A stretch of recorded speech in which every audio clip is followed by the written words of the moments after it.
1973, there was a World Championships in Belgrade for swimming. But our team of 8 went to Peru and then to Chile. And I was 16 at the end of August. I turned 17 on this trip. So my memory of it is the memory of an adolescent, but this is what I remember. So we flew from Lima to La Paz. We landed in Santiago, and I had been in Russia earlier in the year. And I looked at the airport, and there were so many military people, and I thought to myself, something's not right.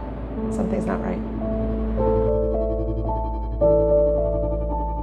So then we went to, I think, Santa Lucia, and they wanted to show us, oh, this is this beautiful park. And all of a sudden we start sneezing and coughing, and there had just been a big manifestation, a big demonstration, and there was tear gas left. And then we started noticing that there were still pockets of people protesting. The family that I stayed with was Christian Democrat, so whatever, center right. And I think they wanted to just be with us. They didn't want us to have to see all the civil unrest. But then they'd say little things like, oh, a week ago the tanks came into the center of town, and see that chip in the wall? There was almost a coup.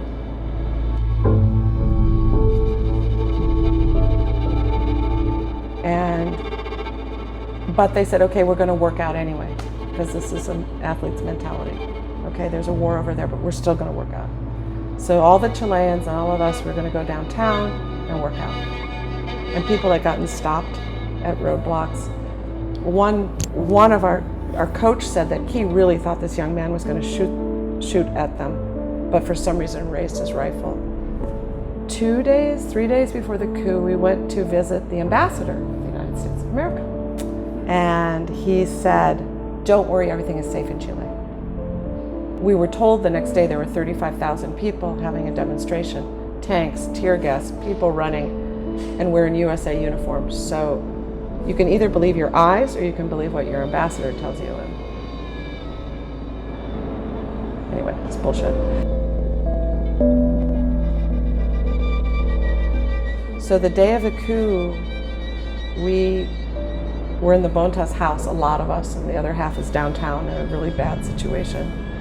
And we just sat and watched the planes go overhead. And that's the same time as we watched the Monday to be bombed on TV. We watched it and heard it at the same time. El relato vivo, el acontecimiento vivo en que cruza el cielo los aviones, las balas.